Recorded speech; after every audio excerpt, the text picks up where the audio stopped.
नमस्कार मित्रांनो, प्रवीण वटेकर ह्या यूट्यूब चॅनलमध्ये आपले खूप खूप स्वागत. मित्रांनो, कशात मजेत ना असायलाच पाहिजे. मित्रांनो, खरं वास्तविक पाहता सुरक्षारक्षक मंडळामध्ये आज एक असा दिवस आहे की जो आपल्यासाठी एक दुःखाचा पण दिवस आहे आणि आनंदाचा पण दिवस आहे. असं दोन दिवस कधी येतात तर आपल्यापासून एक व्यक्ती आपल्या आयुष्यामध्ये ते पुन्हा नव्याने एक सुरुवात करणार असते.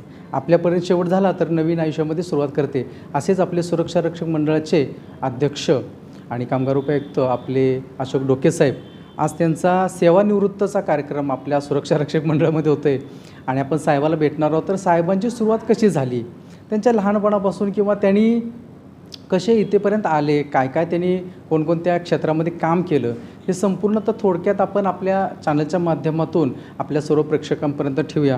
तर साहेब, प्रथम आपल्याला पुढील वाटचालीसाठी खूप खूप शुभेच्छा. सुरक्षारक्षक सामाजिक उत्कर्ष सेवा संस्था या माध्यमातून सुद्धा संपूर्ण महाराष्ट्रातल्या सुरक्षारक्षकाकडून आपल्याला पुढील वाटचालीसाठी शुभेच्छा. प्रथम मला सांगा की आपलं शिक्षण किंवा आपण कोणत्या भागातून कसं काय काय झालं?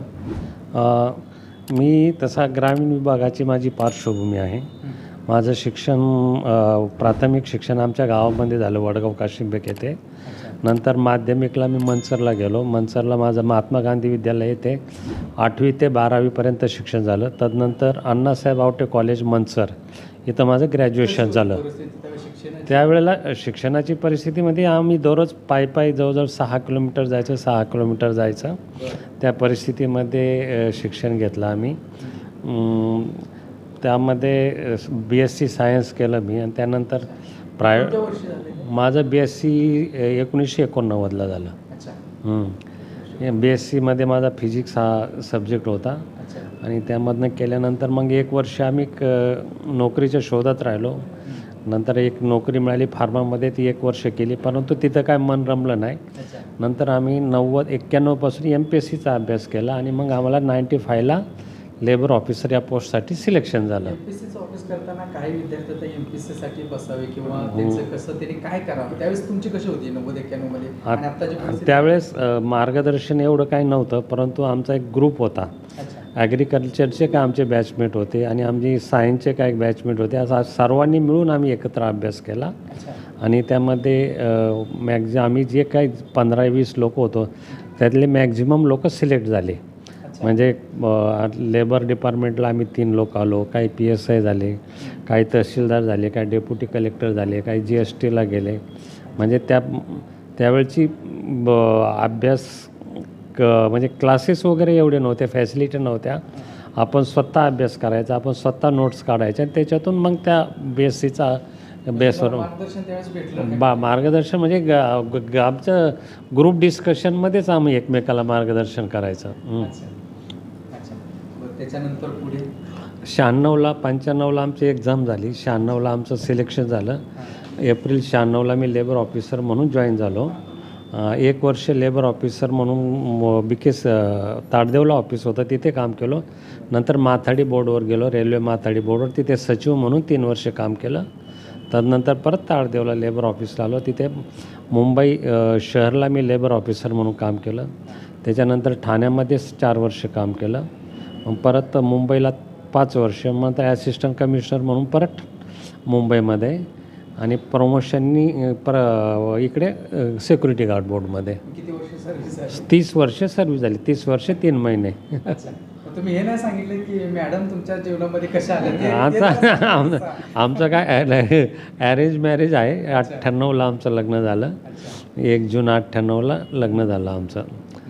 ते कसं काय तुमचं बघण्याचा कार्यक्रम? नाही, बघण्याचा कार्यक्रम म्हणजे आम्ही त्यांच्या घरी गेलो होतो आणि जमवलं, माझ्या अप्रत्यक्ष जमवलं लग्न. घरच्यांनी जमवलं, मला माहितीच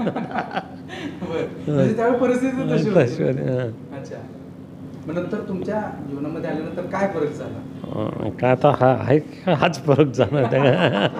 म्हणजे आता शेवटी एक तर वेगळाच भाग असतो. आपण ज्या वेळेला वैवाहिक जीवनामध्ये जातो, हो, आपण अगोदर फ्री असतो, नंतर आपल्याला थोडं आपल्या स्वातंत्र्यावर थोडी गदा येते आणि वैवाहिक जीवन मग आहे त्या पद्धतीने चालू राहतं. त्याच्यामध्ये आम्हाला 99ला मुलगी झाली पहिले, तिथून पुढं बरेच बदल होत गेले. 2004ला मुलगा झाला आणि सर्व सेटल आहे, चांगलं आहे. काय प्रॉब्लेम नाही त्याच्यावर. सुरक्षारक्षक मंडळामध्ये खास करून आपल्याला काम करताना काय अनुभव आला? थोडक्यात थोडासा अनुभव सारांश जरा सांगितलं तर बरं होईल. एक म्हणजे मी सुरक्षा रक्षक मंडळात यापूर्वी कधीही काम केलं नव्हतं. माताडीमध्ये केलं होतं, पण सिक्युरिटी गार्डमध्ये केलं नव्हतं. पण आल्यानंतर इकडला स्टाफ आणि पाहिल्यानंतर एक वाटलं की ह्या फील्डमध्ये एवढं मोठं काम आहे ह्या बोर्डला. जर आपण वेळ दिला तर चांगलं काम करू, चांगल्या लोकांना रोजगार उपलब्ध करून देऊ, आहे त्या लोकांचं नियमन करू आणि सर्वांची हे भेटली. मी आलो त्यावेळेला 5,000 वेटिंग होतं. आजला वेटिंग काहीच शिल्लक नाही आहे. मॅक्झिमम मालक बोर्डामध्ये आले. रिकव्हरीची काही प्रकरणं होते. नालिंगे साहेब आल्यानंतर आम्ही ती पण पूर्ण केले. एक्झम्पशनची प्रकरणं केली. एकंदर ओव्हरऑल जेवढा न्याय देता येईल तेवढा देण्याचा प्रयत्न केला. परंतु जाऊ द्या, 30,000पर्यंत बोर्ड न्यायचं टार्गेट होतं, पण काही अडीअडचणी आल्या त्यामुळे एवढं गेलं नाही. आणि आजला आपलं बोर्ड महाराष्ट्रामध्ये सर्वात मोठं बोर्ड आहे आणि चांगलं चाललेलं बोर्ड आहे. तर आपल्या सुरक्षा रक्षक मंडळामध्ये भविष्य कसं दिसतं तुम्हाला? ह्या बोर्डाला फ्युचर चांगलं आहे, काम भरपूर आहे. जर सर्वांनी जर काम केलं तर माझ्या मते 50,000 गार्ड नोंदीत व्हायला काही प्रॉब्लेम नाही. एवढं मोठं काम आहे. संघटनावाल्यांनी कधी असं तुमच्यावरती दबाव किंवा संघटनावाल्यांचं कसं तुमचं मिळतं जुळतं झालं? कारण सुरक्षा रक्षक मंडळामध्ये म्हणलं की कामगार क्षेत्र आणि त्याच्यामध्ये चळवळी, आंदोलन ह्या सगळ्या गोष्टी आहेत. नाही, कसं होतं की संघटनेचा उद्देशच आहे की कामगारांचं भलं करणं आणि बोर्ड वाढवणं, म्हणजे त्यांचा प्रामाणिक हेतू होता.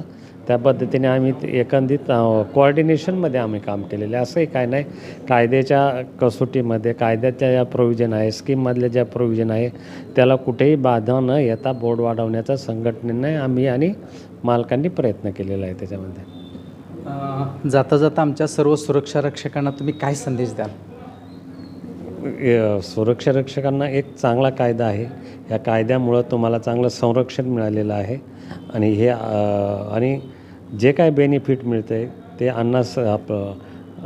माधवराव भोसले यांची कृपा आहे. त्यांनी तो ॲक्ट केला, शासनाने ॲक्ट केलेला आहे. आणि गार्ड बोर्डला माझं एकच सुरक्षा रक्षकांना एकच सांगणं आहे की ज्या मालकाचं काम करता ते प्रामाणिक करा, कोणती तक्रार येणार नाही याची काळजी घ्या. सुरक्षा रक्षक बोर्ड टिकवायचं असेल, वाढवायचं असेल तर जे एक्झिस्टिंग गार्ड आहे त्यांनी त्यांचं काम प्रामाणिकपणे चांगलं करावं.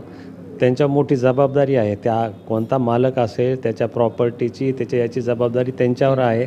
आणि जर मालक जर सॅटिस्फाय झाला, तुम्ही जर चांगली सर्व्हिस दिली तर तुमच्याकडे आणखीन चांगले युनिट येतील आणि तुमचं बोर्ड मोठं होईल. आणि त्यांनी प्रामाणिकपणे चांगलं काम करावं एवढंच सांगणं आहे त्यांना. धन्यवाद साहेब, धन्यवाद. आपण आता अशा जे काही व्यक्ती आहेत त्यांच्याबद्दल की ज्यांनी साहेबांशी, जे डोके साहेबांशी जीवनसाथी म्हणून साथ अजूनपर्यंत आहे, ते पुढेही त्यांच्या आयुष्यासाठी खूप खूप शुभेच्छा आहेत सर्वांच्याकडून. परंतु ते आल्यानंतर त्यांच्या आयुष्यामध्ये काय बदल झाला किंवा ते कशा त्यांच्या आयुष्यामध्ये आल्या किंवा त्यांना अनुभव काय आला, थोडक्यात आज सेवानिवृत्तीचा कार्यक्रम आज जरी असला तरीसुद्धा आपल्या सर्वांना दुःख होतंच की आपल्यापासून एखादी व्यक्ती आपल्यासोबत काम करत असते आणि ते उद्यापासून आपल्यासोबत काम नाही करणार. परंतु पुढील वाटचालीसाठी, पुढील आयुष्यामध्ये ते खूप काही करू शकतात आणि खूप काही आहे. तर तसं काय प्लॅन केलं आहे का हे आपण विचार. तर मॅडम नमस्कार, प्रथम माझ्या चॅनलमध्ये आपले खूप खूप स्वागत. तर मला सांगा कसं काय तुम्ही साहेबांच्या ह्याच्यामध्ये आयुष्यामध्ये पदार्पण झालं किंवा त्याच्यानंतर पुढची लाईफ कशी झाली, त्याच्या आधी आपण काय करत होता? मी आमचं कॉलेज संपल्यानंतर लग्नासाठी स्थळं आल्यानंतर आमचे हे नातेवाईकांमधलंच स्थळ आहे. तर असं करून त्यांचं जे काय कामाचं डिटेल्स वगैरे त्यांची सगळे माहिती झाले, बघण्याचा कार्यक्रम झाला. तर म्हटलं हो, बघायला आले होते, पण नातेवाईकांमध्ये मग त्यांना वेळ नव्हता जेव्हा जमवायचे. बाकीचे सगळेजण येऊन बघून घ्या म्हणे. तर मग सगळेजण म्हटले आता सगळं आहे, पसंती झालेली तर उरकून टाका म्हणे. आणि साहेबांना त्या दिवशी ऑफिस होतं त्यामुळे ते काही येऊ शकले नाही. असं बघण्याचा कार्यक्रम झाला. लग्नाची तारीख 1 जून. आमचं आत्ता 28 वर्ष पूर्ण झाली लग्नाची. आणि पूर्ण संसार आमचा आत्तापर्यंतचा खूप छान आनंदाचा झाला. साहेबांचा स्वभाव थोडासा म्हणजे आध्यात्मिक किंवा याच्यामध्ये जास्त आहे, तर ते तुम्हाला जमलं का सर्व त्यांच्यासोबत? अगदी म्हणजे मला नाही अगोदरपासूनच म्हणजे असं एक मला पार्टनर किंवा हवा होता नवरा म्हणून, की ज्याला समाजाप्रती आवड आहे काम करण्याची, सांगण्या बोलण्याची आणि मुळात अध्यात्म हेच आपला जीवनाचं पाया आहे, आधार आहे.